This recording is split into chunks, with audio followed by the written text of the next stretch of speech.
face another difficult budget period, especially with a new leader. Do you think that somebody should concentrate on that to their entirety, and should it, Paula Cox become the new Premier, that's the last thing that the island deserves, is having her do the finance as well as the Premiership at such a difficult time? Well, I guess that's a matter for the Progressive Labour Party, not for me. But my only view is that there certainly needs to be a change in approach to the handling of our economy.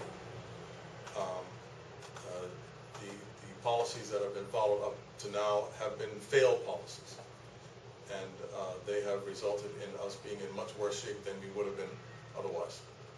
This kill the messenger approach that the Premier has taken over the last few days regarding the TCD debacle, that also is reflected in your comments about the economy. Nowhere in the comments that we've heard back from the government have they taken any recognition of the fact that the buck stopped with them. It seems, like you say, to be an international disease thrust upon us. Well, yeah, the style of this Premier, and now unfortunately this Finance Minister, has been to try to point the blame somewhere else. You know, the Premier has a long history of blaming civil servants for things that have gone wrong, and now we have Ms. Cox blaming works in engineering and all kinds of other things. And you know, in my release on the weekend, I pointed out that this situation is one that basically comes out of finance.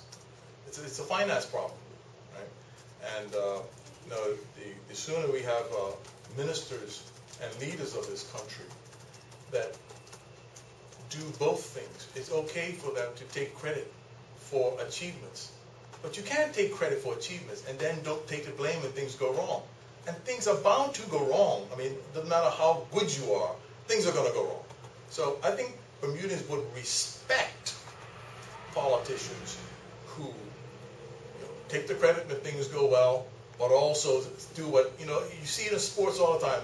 A wide receiver drops the ball and he points to himself. He says, "It's my fault." We need some more of that around here, and I think people would respect that. May I ask the Senator? Absolutely. That's why she's here. Can you come to the microphone? Sure. Thank you. From the distaff side of Bermuda and your party, what do you think you can draw from what the Shadow Minister has just said that we should all take very serious note of?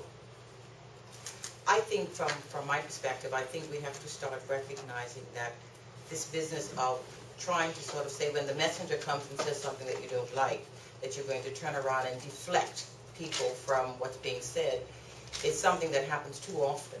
And I think people need to stay focused on the fact that if we're going to get Bermuda back on track, we have to ourselves start looking at what did government say they were going to achieve as far as results.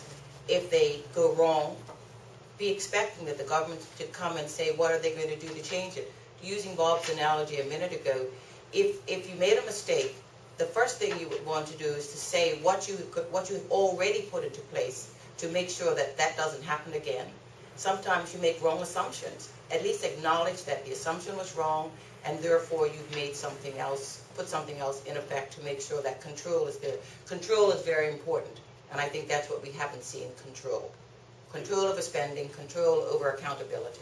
Thank you very much indeed. I have to love you and leave you.